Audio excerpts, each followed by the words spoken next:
Hello and welcome to the Indian polity classes. Indian നിയമവ്യവസ്ഥ. ആദ്യം കുറച്ച് ഹിസ്റ്റോറിക്കൽ ബാക്ക്ഗ്രൗണ്ട് നമുക്ക് പരിശോധിക്കാം. ഇന്ത്യയിൽ ആദ്യമായി എത്തിയ യൂറോപ്യൻ ശക്തികൾ പോർച്ചുഗീസുകാരായിരുന്നു. 1600 ഇംഗ്ലണ്ടുകാർ, ഇംഗ്ലീഷ് ഈസ്റ്റ് ഇന്ത്യ കമ്പനി എന്ന പേരിൽ ഇംഗ്ലണ്ടിലെ വ്യാപാരികൾ ഇന്ത്യയിൽ വ്യാപാരത്തിനായി എത്തുന്നത്. ആ സമയം അക്ബർ ആയിരുന്നു ഇന്ത്യയിലെ മുഗൾ ചക്രവർത്തി. തുടർന്ന് ജഹാംഗീറിൻ്റെ കാലഘട്ടത്തിൽ 1613 അവർ ഇന്ത്യയിലെ ആദ്യ ഫാക്ടറി സൂററ്റിൽ സ്ഥാപിക്കുന്നു. 1651 ആയപ്പോഴേക്കും ബംഗാളിൽ ഹുഗ്ലി നദിയുടെ തീരത്തും അവർ ഫാക്ടറികൾ ആരംഭിക്കുന്നു. 1707 ആകുമ്പോഴേക്കും ഔറംഗസേബ് എന്ന മുഗൾ ചക്രവർത്തി മരണപ്പെടുന്നു. അതിനുശേഷം മുഗൾ ഗവർണർമാരും ജമീന്ദാർമാരും നവാബുമാരും എല്ലാം അവരവരുടേതായ പ്രദേശങ്ങളിൽ കൂടുതൽ ശക്തി പ്രാപിക്കുന്നു. അതായത് ഒരു സെൻട്രൽ ഗവൺമെൻറ്റായി അവിടെ പ്രവർത്തിച്ചിരുന്ന മുഗൾ ചക്രവർത്തിമാരുടെ ശക്തി ക്ഷയിച്ചു വരുന്നു. ഡൽഹിയുടെ ആ ഒരു കൺട്രോളിംഗ് പവർ കുറഞ്ഞു വന്നു. ആ ഒരു സമയം തന്നെയാണ് by the second half of 18th century British power begins. ആ ഒരു സാഹചര്യം മുതലെടുത്തുകൊണ്ട് തന്നെ ഇംഗ്ലണ്ടുകാർ ബ്രിട്ടീഷ് പവർ 1750 ശേഷം ഇന്ത്യയിൽ കൂടുതൽ ശക്തി പ്രാപിച്ചു. തുടർന്ന് പ്രധാനപ്പെട്ട യുദ്ധം, ഇന്ത്യയിൽ ബ്രിട്ടീഷുകാരുടെ അടിത്തറ പാകിയ യുദ്ധം 1757 ബാറ്റിൽ ഓഫ് പ്ലാസി യുദ്ധം നടക്കുന്നു. റോബർട്ട് ക്ലൈവും സിറാജുദ്ദൗളയുമായിട്ടായിരുന്നു യുദ്ധം. സിറാജുദ്ദൗളയാണ് ബംഗാളിലെ അന്ന് വരെ ഉണ്ടായിരുന്ന അവസാനത്തെ ഇൻഡിപെൻഡൻ്റ് ആയിട്ടുള്ള നവാബ്. അദ്ദേഹത്തെ പരാജയപ്പെടുത്തുന്നു. അതിനുശേഷം കുറച്ച് വർഷം ബംഗാളിലെ നവാബ് എന്നുള്ള അധികാരം ഇംഗ്ലീഷ് ഈസ്റ്റ് ഇന്ത്യ കമ്പനിയുടെ താൽപ്പര്യക്കാർക്ക് മാത്രമായി ചുരുങ്ങുന്നു. 1764 ആയപ്പോഴേക്കും ബാറ്റിൽ ഓഫ് ബക്സാർ എന്ന ബക്സാർ യുദ്ധം നടക്കുന്നു. അതോടുകൂടി പൂർണ്ണമായ ബംഗാളിൻ്റെയും പരിസര പ്രദേശങ്ങളുടെയും ചുമതല ഇംഗ്ലീഷ് ഈസ്റ്റ് ഇന്ത്യ കമ്പനിക്ക് മുഗൾ ചക്രവർത്തിമാർ അനുവദിച്ചു കൊടുക്കുന്നു. തുടർന്ന് 1765 ദീവാനി എന്ന ടാക്സ് സിസ്റ്റം, അത് ലാൻഡ് റവന്യൂ പിരിക്കാനുള്ള ഒരു അധികാരമാണ് ദീവാനി. ആ അധികാരവും കൂടി ബംഗാൾ, ബീഹാർ, ഒഡീഷ എന്നീ സ്ഥലങ്ങളിലെ ടാക്സ് ലാൻഡ് റവന്യൂ ആയ ദീവാനി പിരിക്കാനുള്ള അധികാരം കൂടി അന്നത്തെ Mughal ചക്രവർത്തിയായിരുന്ന Shah Alam English east India കമ്പനിക്ക് നൽകുന്നു. അപ്പം ഇതുവരെയുള്ള കാര്യങ്ങൾ ഒരാമുഖമായി നമുക്കെടുക്കാം. ഇനി 1773 മുതൽ ഉള്ള കാലഘട്ടത്തിലാണ് ഇന്ത്യയിലെ ഇംഗ്ലീഷ് ഭരണം. ഓരോ കാലങ്ങളിലും അവർ ഓരോ നിയമസംഹിതയായി രൂപപ്പെടുത്തി ഇറക്കി ഇന്ത്യയെ ഭരിച്ചു വന്നത്. അപ്പോൾ അതിനുശേഷം ഇറങ്ങിയ ഓരോ നിയമങ്ങളും ഓരോ ആക്റ്റുകളും കൂട്ടിച്ചേർത്തതാണ്, അല്ലെങ്കിൽ അതിൽ നിന്നൊക്കെ വളരെ വലിയൊരു സ്വാധീനം കൊണ്ട് രൂപപ്പെട്ട ഒന്ന് തന്നെയാണ് ഇന്ത്യയുടെ ഭരണഘടന. അപ്പോൾ ഇനി നമുക്ക് 1773 മുതലുള്ള കാലഘട്ടം പരിശോധിക്കാം. 1773 മുതൽ 1857 വരെയുള്ള കാലഘട്ടത്തെ കമ്പനി റൂൾ എന്നാണ് അറിയപ്പെടുന്നത്. ഈ കാലഘട്ടത്തിൽ ഇറങ്ങിയ ആദ്യത്തെ നിയമം റെഗുലേറ്റിംഗ് ആക്ട് ഓഫ് 1773 ആയിരുന്നു. ഈ നിയമം ഇറക്കാനുണ്ടായ പ്രധാനപ്പെട്ട കാരണം, ഒന്ന്, it was a first step by British government to control East India Company in India. അന്ന് വരെ വ്യാപാരത്തിനായി സ്വതന്ത്രമായി നിന്നിരുന്ന ഇംഗ്ലീഷ് ഈസ്റ്റ് ഇന്ത്യ കമ്പനിയെ നിയന്ത്രിക്കണം എന്ന ചിന്ത ബ്രിട്ടീഷ് ഗവൺമെൻറ്റിൽ ഉണ്ടായി. രണ്ടാമത്തെ point, the government recognised the political and administrative functions of the company. വെറും വ്യാപാരത്തിനായി മാത്രമുള്ളൊരു കമ്പനിയായിട്ടല്ല ഇപ്പോൾ ഈസ്റ്റ് ഇന്ത്യ കമ്പനിക്ക് ഇന്ത്യയിൽ പ്രവർത്തിക്കാൻ കഴിയുന്നതെന്നും അവിടെ പൊളിറ്റിക്കലായും അഡ്മിനിസ്ട്രേറ്റീവായും ഭരണതലങ്ങളിലും ഇടപെടാൻ കമ്പനിക്ക് സാധിക്കുന്നു എന്നും ആദ്യമായി ബ്രിട്ടീഷ് ഗവൺമെൻറ്റിന് മനസ്സിലാകുന്നു. അതോടൊപ്പം it laid the foundation of central administration in India. വരാൻ പോകുന്ന ഇന്ത്യ എന്ന മഹാരാജ്യത്തിൻ്റെ മേലുള്ള ഒരു സർവാധിപത്യം ഈ ഒരു ആക്റ്റിലൂടെ അവർക്ക് സാധിക്കുന്നു. ഓക്കെ, സോ ഇനി എന്തൊക്കെയാണ് ഈ ആക്റ്റിൽ പറഞ്ഞിരിക്കുന്ന ഫീച്ചേഴ്സ് എന്ന് നമുക്ക് നോക്കാം. റെഗുലേറ്റിംഗ് ആക്റ്റിൽ പറയുന്ന ഒന്നാമത്തെ കാര്യം, it renamed governor of Bengal as governor general of Bengal. അപ്പോൾ ഇതിന് മുൻപ് അവിടെ ഒരു ഗവർണർ ഓഫ് ബംഗാൾ ഉണ്ടായിരുന്നു. ആ ഗവർണർ ഓഫ് ബംഗാളിൻ്റെ സ്ഥാനപ്പേര് ഗവർണർ ജനറൽ ഓഫ് ബംഗാൾ എന്നാക്കി. കൂടാതെ അദ്ദേഹത്തെ സഹായിക്കാനായി ഒരു കൗൺസിൽ രൂപീകരിച്ചു. ആ കൗൺസിലിൽ 4 മെമ്പേഴ്സും ഉണ്ടായിരുന്നു. ആ രീതിയിൽ ബ്രിട്ടീഷ് ഈസ്റ്റ് ഇന്ത്യ കമ്പനി അല്ലെങ്കിൽ ഇംഗ്ലീഷ് ഈസ്റ്റ് ഇന്ത്യ കമ്പനി എന്നതിൽ നിന്ന് മാറി ബ്രിട്ടൻ കൂടുതൽ ഒരു റെഗുലേഷൻ അല്ലെങ്കിൽ ഒരു റെഗുലേറ്റിംഗ് ആക്റ്റിലൂടെ ഒരു കൺട്രോൾ കൊണ്ടുവരികയും വാറൻ ഹേസ്റ്റിങ്സിനെ ആദ്യമായി ബംഗാളിലെ ഗവർണർ ജനറൽ ആക്കുകയും ചെയ്തു. So who is the first governor general of Bengal എന്ന് ചോദിച്ചാൽ വാറൻ ഹേസ്റ്റിങ്സ് എന്നാണ് ഉത്തരം നൽകേണ്ടത്. അടുത്ത റെഗുലേറ്റിംഗ് ആക്റ്റിലെ അടുത്ത പ്രധാനപ്പെട്ട ഒരു പോയിന്റ്, ബോംബെ മദ്രാസ് പ്രസിഡൻസികളെ it became the subordinate to Bengal. അന്നുവരെ ബോംബെ, മദ്രാസ് അതുപോലെ ബംഗാൾ എന്നിവ പ്രത്യേകം ഭരണസിരാ കേന്ദ്രങ്ങളായി പ്രവർത്തിക്കുമായിരുന്നു. എന്നാൽ ഈ നിയമപ്രകാരം ബംഗാളിൻ്റെ അണ്ടറിൽ ബോംബെ മദ്രാസ് പ്രസിഡൻസികളെ കൊണ്ടുവന്നു. കൂടാതെ A supreme court at Calcutta started in 1774. 1774 ഇന്ത്യയിൽ ആദ്യമായി ഒരു സുപ്രീം കോടതി നിലവിൽ വരുന്നു. ആ സുപ്രീം കോടതിക്ക് ഒരു ചീഫ് ജസ്റ്റിസും 3 ജഡ്ജിമാരുമാണ് ഉണ്ടായിരുന്നത്. അതുപോലെ അടുത്ത point, it prohibited private trade and accepting bribe from natives. സ്വതന്ത്രമായി പിരിവുകൾ പിരിക്കാനുള്ള ഒരു അധികാരം നേരത്തെ സ്വയം ഈ ഇംഗ്ലീഷ് ഈസ്റ്റ് ഇന്ത്യ കമ്പനിയിലെ പ്രവർത്തകർക്ക് ഉണ്ടായിരുന്നു. എന്നാൽ ഗവൺമെൻറ്റിൻ്റെ നിയന്ത്രണം വന്നതോടുകൂടി അവർക്ക് സ്വതന്ത്രമായി അങ്ങനെ അധികാരങ്ങളൊന്നുമില്ല. ഇനിയെല്ലാം ഗവൺമെൻറ്റിൻ്റെ കൺട്രോളിലാണ്. സോ ഈ ഗവൺമെൻറ് അറിയാതെ സ്വതന്ത്രമായി വ്യക്തികൾക്ക് അവിടെ നിന്ന് പിരിവ് നടത്താൻ പറ്റത്തില്ല എന്ന് ഈ ഒരു ഓർഡറിൽ പറയുന്നു. ആൻഡ് ലാസ്റ്റായിട്ട് more control over company by British government. അതുവരെ സ്വതന്ത്രമായി വിലസിക്കൊണ്ടിരുന്ന ഇംഗ്ലീഷ് ഈസ്റ്റ് ഇന്ത്യ കമ്പനിയെ എന്ത് ചെയ്തു? ബ്രിട്ടീഷ് ഗവൺമെൻറ് ഈ നിയമത്തിലൂടെ പൂർണ്ണമായും നിയന്ത്രിക്കാൻ ആരംഭിച്ചു. അടുത്ത ആക്ട് വരുന്നത് 1781 പക്ഷേ അതിനു മുൻപ് ബ്രിട്ടീഷുകാർ അധികാരത്തിൽ വരുന്ന ആദ്യത്തെ സമയം എങ്ങനെയാണ് നിയമവ്യവസ്ഥയെ അവർ രൂപപ്പെടുത്തിയെടുത്തത് എന്ന് ഒന്ന് ശ്രദ്ധിക്കാം. Judicial structure in the province. British പ്രൊവിൻസുകളിൽ ആ സമയം എങ്ങനെയാണ് ജുഡീഷ്യൽ സ്ട്രക്ചർ രൂപപ്പെടുത്തിയത് എന്ന്. ആ സമയം there was a confusion to decide whether old judicial system was to be retained or a new system introduced. അന്ന് വരെ അവിടെ നിലനിന്നിരുന്ന മുഗൾ രാജഭരണ സമയത്തെ ആ ഒരു ജുഡീഷ്യൽ സിസ്റ്റമാണോ നിയമമാണോ ഫോളോ ചെയ്യേണ്ടത്, അതോ ഒരു ന്യൂ സിസ്റ്റം ഇൻട്രൊഡ്യൂസ് ചെയ്യണോ എന്നുള്ള നല്ലൊരു കൺഫ്യൂഷൻ അന്ന് വാറൻ ഹേസ്റ്റിങ്സിനും കൂട്ടർക്കും ഉണ്ടായി. Warren Hastings solution was to work on improving existing court.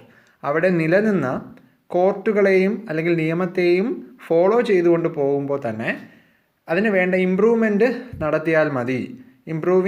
Work on improving existing കോർട്ട്സ് എന്നുള്ളൊരു സൊല്യൂഷനാണ് വാറൻ ഹേസ്റ്റിങ്സ് കൊണ്ടുവന്നത്. അല്ലാതെ പൂർണ്ണമായും ഒരു ബ്രിട്ടൻ്റെ ഒരു നിയമം ഇവിടെ അടിച്ചേൽപ്പിക്കേണ്ടതില്ല എന്ന് വാറൻ ഹേസ്റ്റിങ്സ് പറഞ്ഞു അല്ലെങ്കിൽ തീരുമാനമെടുത്തു. So they created 2 chief courts for Bengal. ബംഗാളിന് വേണ്ടി 2 ചീഫ് കോർട്ടുകൾ കൂടി അവരതുകൊണ്ട് സ്റ്റാർട്ട് ചെയ്തു. ഒന്ന് സിവിൽ കോർട്ടാണ്, അതിൻ്റെ പേര് ദീവാനി സാദർ അദാലത്ത്. ദീവാനി സാദർ അദാലത്ത് എന്ന സിവിൽ കോർട്ടും മറ്റൊന്ന് ക്രിമിനൽ കോർട്ടാണ്, നിസാമത്ത് സാദർ അദാലത്ത്.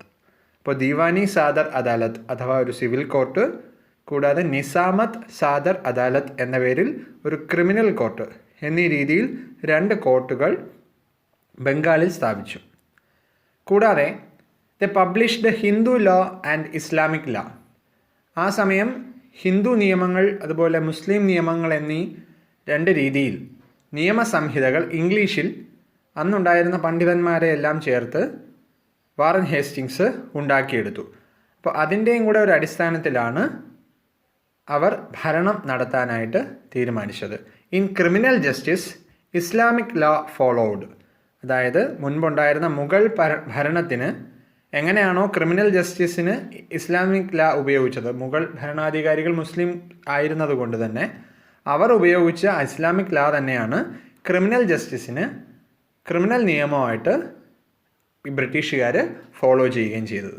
ചുരുക്കി പറഞ്ഞാൽ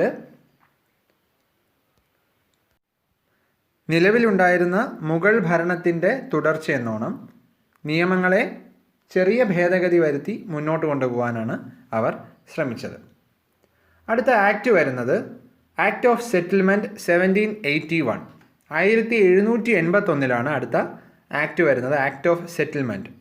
അതെന്തിനാണ് വന്നത് എന്ന് ചോദിച്ചാൽ to rectify the defect of regulating act.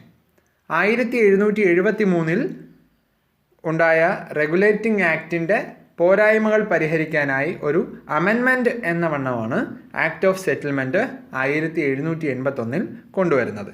എന്തൊക്കെയായിരുന്നു അതിൻ്റെ ഫീച്ചേഴ്സ് എന്ന് നമുക്ക് നോക്കാം. First one, it exempted the governor general, council and servants of company from jurisdiction of supreme court. ഇവർ കൊണ്ടുവന്ന സുപ്രീം കോടതിയുടെ അധികാരത്തിൽ നിന്നും അല്ലെങ്കിൽ അവരുടെ നീതിന്യായ വ്യവസ്ഥയിൽ നിന്നും ഈ ഗവർണർ ജനറലിനെയും അവരുടെ കൗൺസിലിനെയും അതുപോലെ തന്നെ ബ്രിട്ടീഷ് ഉദ്യോഗസ്ഥരെയും അതിൽ നിന്നും മാറ്റി.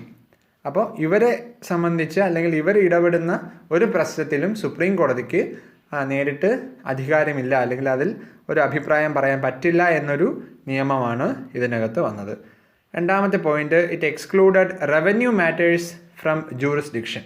നേരത്തെ പറഞ്ഞതുപോലെ ഗവർണർ ജനറലും അല്ലെങ്കിൽ ബ്രിട്ടീഷ് ഗവൺമെൻറ്റിൻ്റെ ഉദ്യോഗസ്ഥരും ഇടപെടുന്ന റവന്യൂ പിരിക്കുന്ന അല്ലെങ്കിൽ പണപ്പിരിവ് നടത്തുന്ന കാര്യങ്ങളിലൊന്നും തന്നെ സുപ്രീം കോടതിക്ക് നിലപാട് പറയാൻ പറ്റില്ല എന്നുള്ള ഒരു പോയിന്റ് വന്നു. അടുത്ത point, supreme court jurisdiction over all inhabitants of Calcutta. കൽക്കട്ടയിലെ അല്ലെങ്കിൽ കൽക്കട്ട വരുന്ന ആ ഒരു പ്രദേശത്തെ എല്ലാ ജനങ്ങളും സുപ്രീം കോടതിയുടെ അധികാര പരിധിക്ക് കീഴിലാണെന്ന് പറഞ്ഞു.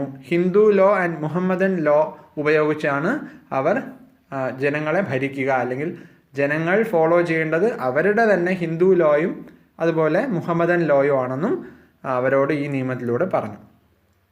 അടുത്ത point, appeal from provincial court.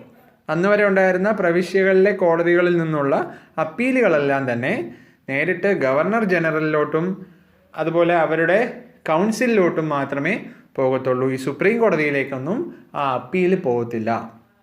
അതായത് താഴേക്കിടയിലുള്ള നിയമങ്ങളെല്ലാം അതിന് ഒത്തുതീർപ്പാക്കുന്നത് അല്ലെങ്കിൽ അതിനൊരു പരിഹാരം പറയുന്നത് ഈ ഗവർണർ ജനറലോ അല്ലെങ്കിൽ ബ്രിട്ടൻ ഉദ്യോഗസ്ഥരോ തന്നെ ആയിരിക്കും.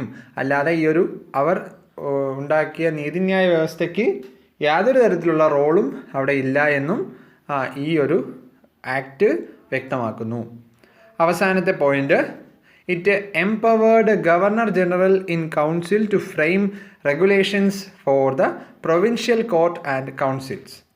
അതായത് ഗവർണർ ജനറലിനും അതുപോലെ തന്നെ ആ കൗൺസിലിനും, 4 പേരടങ്ങുന്ന ആ കൗൺസിലിനും താഴേക്കിടയിലുള്ള കോടതികളിലെ നിയമങ്ങളെ ഫ്രെയിം ചെയ്യാം, അതിനെ രൂപപ്പെടുത്താം, അവർക്ക് എന്ത് വേണോ ഈ പറയുന്ന നിയമങ്ങളുമായിട്ട് ബന്ധപ്പെട്ട് തീരുമാനിക്കാം എന്നുള്ളൊരു പോയിന്റ് കൂടി ഇതിൽ പറഞ്ഞു.